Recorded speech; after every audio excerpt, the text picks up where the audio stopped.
கலந்து கொண்டு இருக்கக்கூடிய இந்த ஊர்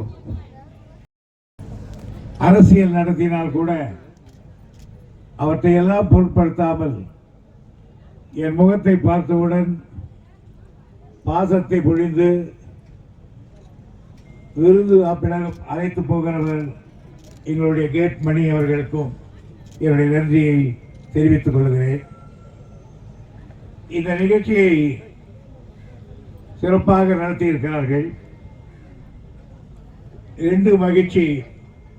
ஒன்று, என் தொகுதியிலே ஒரு பாலம் கட்டுகிற பிரச்சனை இனிமேல் காத்திருக்க தேவையில்லை என்கிற நிலைமை. இதை செய்கிறவர் ஒப்பந்தக்காரர் நம்முடைய யோகலட்சுமியினுடைய ப்ரொப்ரைட்டருடைய இருக்கக்கூடிய மணி அவர்கள் நீண்ட காலமாக இந்த தொழிலில் ஈடுபட்டிருக்கிறவர். பல்வேறு திட்டங்களை செம்மையாக நடத்தியிருக்கிறவர். அமைதியானவர், அதே நேரத்தில் அன்பானவர், பழகுவதற்கு இனிமையானவர், எந்த நேரத்திலும் வேறு பழி ஏற்படுவதற்கு துணையாக இருக்காதவர். அவர்தான் இன்றைக்கு இதை கட்டப்போகிறார் என்பதில் எனக்கு மற்றற்ற மகிழ்ச்சி. மணி அவர்களுக்கு 2வது மகிழ்ச்சி, அவர் இன்றைக்கு வாணியம்பாடி அவருடைய தலைமை இடமாக இருந்தாலும் அவர் நம்முடைய பழைய தொகுதி கேவிக்குப்பத்தில் இருக்கக்கூடியவர். எனவே ஒரு பிழைப்பின் காரணமாக அவர் வாணியம்பாடி போயிருந்தாலும் இந்த தொகுதியினுடைய உறுப்பினர் தான் என்பதை நான் பெருமையோடு தெரிவித்துக் கொள்கிறேன். எனவே அவர் நடந்துகிற இந்த விழாவில் நான் பங்கேற்பதில் மற்ற மகிழ்ச்சி அடைகிறேன். இந்த பாலத்தினுடைய முக்கிய நோக்கத்தை உங்களிடம் தெரிவித்தார்கள். இது 130 கிராம் மூடி திறக்கிறார்கள். அதற்காக மட்டும் இந்த பாலம் கட்டப்படவில்லை. வேலூரில் இருந்து காட்பாடி வழியாக சித்தூர் போகிற வண்டிகள் மிக நெரிசல், லாரிகள். சித்தூர் பஸ் ஸ்டாண்ட்ல இருந்து ரயில்வே கேட்டு போற வண்டிகள் எல்லாமே அரை மணி நேரம் ஆகுது. ஓட்டவடையார் கோயிலிருந்து சித்தூர் பஸ் ஸ்டாண்ட் வர்றதுக்கு சில நேரங்களில் 3/4 மணி நேரம் ஆகுது. இவரே இந்த அதிகமான இந்த திட்டத்தை குறைப்பதற்கு இந்த பாலத்தை ஒட்டி பாலத்திலே ஒரு பாலம் எழும்பி வேலூரோடு அது கனெக்ட் ஆகிவிடும். பிறகு இந்த இங்கிருந்து ஒரு பாதை அமைக்கப்பட்டு அது நேராக போய் அது சித்தூர் உள்ள கலந்துடும். அப்படி ஒரு திட்டம் இருக்கிற காரணத்தால் தான் இதை இந்த இடத்திலே தேர்ந்தெடுத்தார்கள். இது போன வருடமே முடிஞ்சிருக்கணும். தேர்தல் வந்ததால் கொஞ்சம் தள்ளி போய்விட்டது. ஆகையினால் இதை குறிப்பிட்ட காலத்துக்குள் நண்பர் மணி அவர்கள் முடித்து விடுவார்கள். இந்த இடத்திலே நண்பர்கள் எல்லாம் நாம் தொகுதியில் செய்ததை, இதை செய்தார் துரைமுருகன், அதை செய்தார் துரைமுருகன் அப்படின்னு எல்லாருக்கும் நான் சொன்னதெல்லாம் செய்தார். ஒருத்தன் சொன்னானா, நான் தான் என் பொண்டாட்டி படம் வாங்கி கொடுக்குறேன், நான் தான் என் பொண்டாட்டி பூ வாங்கி கொடுக்குறேன், நான் தான் என் பொண்டாட்டிக்கு ஜுவல்ஸ் வாங்கி கொடுக்குறேன்.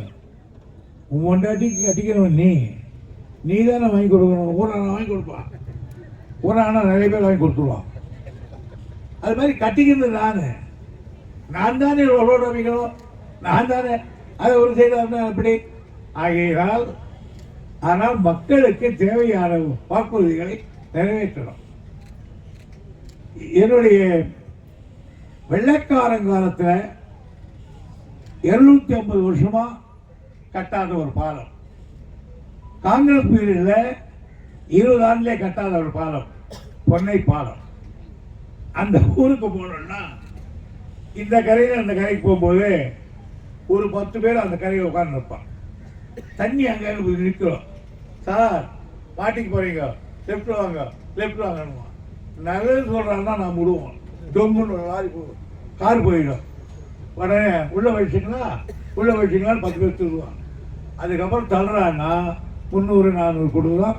ஒவ்வொரு முறையும் 300 ரூபா கொடுத்து தான் அந்த பக்கம் போனோம். எலெக்ஷனில் அப்படி தான் 71 71 நான் போனேன். அப்போ நான் சொன்னேன், இதை நான் எம்எல்ஏ வந்தால் உடனே கட்டி தரேன்னு. 71 வந்தேன்.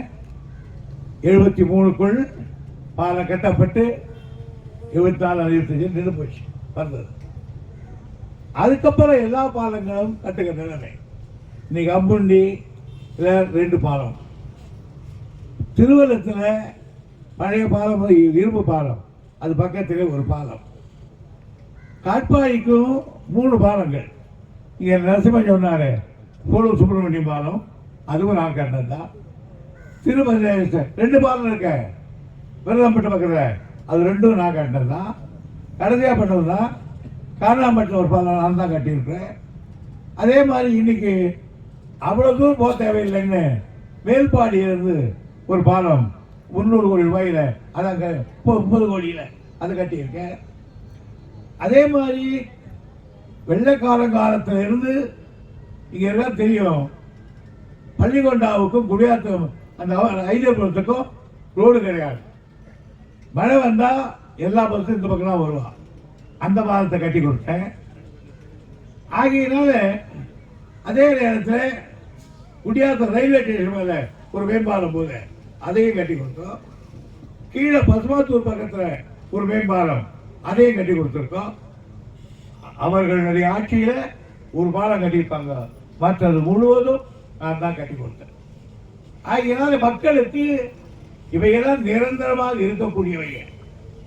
இந்த ரோடு இருக்க இப்ப பறக்கலாம் நேராக குடியாத்தூர் காட்பாடி சிங்கிள் ரோடா இருந்தது. நான் தான் இப்போ ஹைவேஸ் மினிஸ்டர். அப்போ இந்த ரோடு அகலமாக்கணும்னு சொன்னேன் நான். அப்போ நம்ம கலெக்டர் நாராயணன் ஒருத்தர் தான். நான் மினிஸ்டர் இருக்கும் போது சொன்னா அப்ப எங்க ஆட்சி கலைக்கப்பட்டது. கலைக்கப்பட்ட உடனே அது அவ்வளவு பெரிய ரோடு இல்லைன்னு இந்த சர்டிஃபிகேட் கொடுத்தா கீழே போட்டாங்க. மறுபடியும் நான் வந்து அந்த பாலத்தை ஆரம்பிச்சுதான் இன்னைக்கு குடியாத்தோட்டு. அதுவும் எப்போ படம் வாங்கினேன், டிஆர் பாலுக்கிட்ட போய் படம் வாங்கிட்டு வந்தேன். அவர் தான் டிரான்ஸ்போர்ட் மினிஸ்டர். இன்னும் சொல்ல போனா அவர் அக்கௌண்ட்லாம் போட்டு கடைசி கையெழுத்து போட்டுக்கிட்டு இருக்காரு.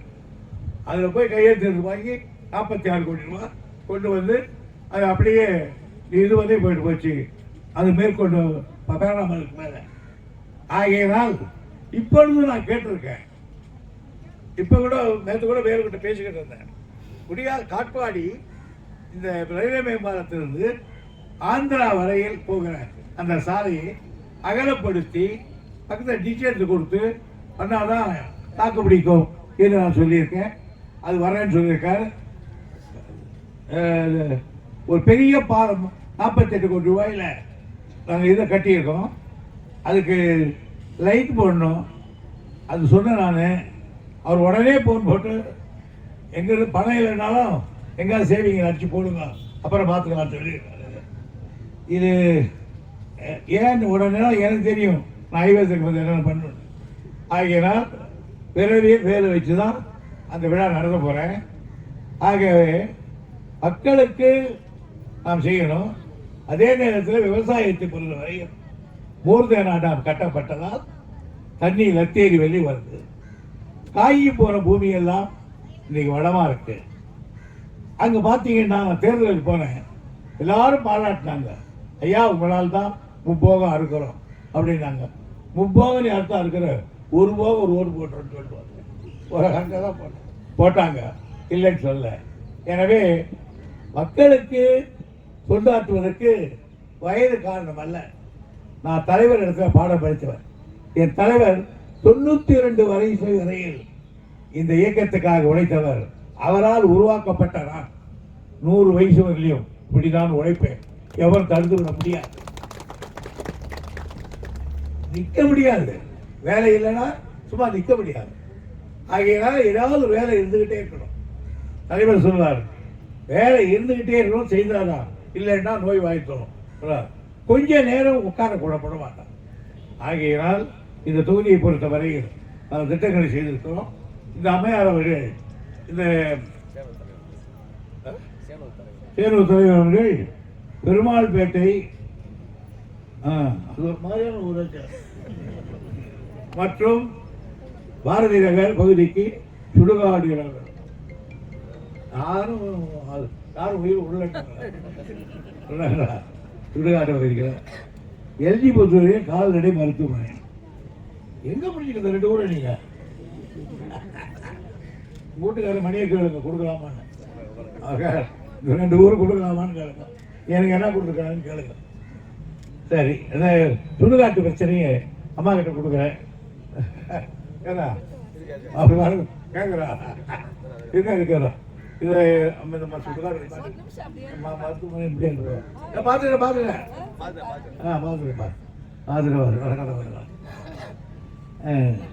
ஆக இந்த விழாவில் நம்முடைய மாவட்ட ஆட்சித்தலைவர்கள் கலந்து கொண்டிருப்பது மகிழ்ச்சி. எனக்கு இன்னொரு திட்டம் இருக்காதான் எனக்கு பிடிச்சமான திட்டம். உங்கள் தொகுதியில் முதல்வர் என்ற திட்டம் ஒரு 5 பஞ்சாயத்து தான் கூட்டுறார்.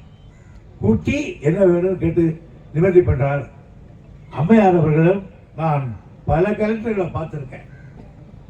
எல்லோரும் எப்படி இருப்பாரு தெரியும். இவர்கள் ஒரு சாதாரண குடும்பத்தில் பிறந்தார். உழைப்பதிலேதான் இன்பம் இருக்கு என்ற முறையில் கடுமையாக உழைக்கிறார். அவருக்கு என் பாராட்டை வாழ்த்தை நான் தெரிவித்துக் கொள்ள கடமைப்பட்டிருக்கிறேன். அவரை பாராட்டுகிற வாழ்த்துகிற வயதும் உண்டு, அனுபவம் எனக்கு உண்டு. ஆகையினால் தான் அவ்வளவு தைரியமாக சொன்னேன். இந்த விழாவுக்கு வந்து சிறப்பித்த நம்முடைய கண்காணிப்பு பொறியாளர் அர்ச்சனா வித்யாவின் அவர்களுக்கும் நான் நன்றி இருக்கிறேன். அவருடைய அதிகாரிகள் அனைவருக்கும் என்னுடைய பாராட்டை நான் தெரிவித்துக் கொள்கிறேன். இந்த ஒரு காலத்தில் ஐஏஎஸ் இருக்கிறவன் அவன் ஜில்லாவில் வேலை செய்ய முடியாத காரணம் முடிச்சிடலாம். அதை மாற்றி அமைச்சர் நான் இருக்கும்போது தான் ஜில்லாவில் போலீஸ்காரன் வச்சிருந்தேன். நான் என்ன பண்ண முடியாது சொல்லிவிட்டேன். அப்போ மற்றவெல்லாம் யோகி அவன் திருடணும் அப்படின்னு கேட்டு இல்லைன்றா. அதுக்கப்புறம் போலீஸ் கொடுக்குறாங்க. அதுக்கப்புறம் போலீஸ்காரங்களோ லோக்கல் டிஸ்ட்ரிக்ட் கொடுக்க மாட்டேன். அது வழி தெரிஞ்சவங்க தான்.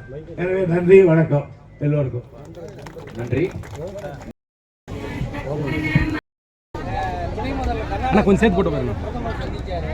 நீங்களும் தமிழ்நாடு பேசி தீர்த்துதான் சொல்லியிருக்காரு. நம்மளோட நிலைப்பாடு என்னதான் பேசக்கூடிய வாய்ப்பு இருக்கா? பிரதமரே அது மாதிரி சொல்லலாம். நான் தான் ஆதியிலிருந்து சொல்லிக்கிட்டு இருக்கேன். 38 முறை பேசியும் ஒரு சுமூகமான முடிவு ஏற்படாத காரணத்தால் நாங்கள் நடுவர் மன்றத்துக்கு வந்தோம். அப்பொழுது விபி சிங் அவர் சொன்னார், எனக்காக ஒரு தடவை பேசி பாருங்கள் என்று சொன்னார்.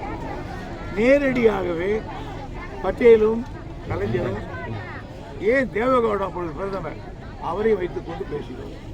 அப்பொழுது 3 நாள் பேசியும் கர்நாடக ஹவுஸ் இருக்கு, அதுக்கு போய் பேசி நடக்கலை. ஆகவே பேச்சால் இந்த ப்ராப்ளம் தீராது என்ற முடிவை நாங்கள் மத்திய சர்க்காருக்கு அறிவித்த பிறகுதான் விபி சிங் அவர்கள் இனி வேறு வழி இல்லை, நடுவர் மன்றம் அமைக்க உத்தரவிடுங்கள்.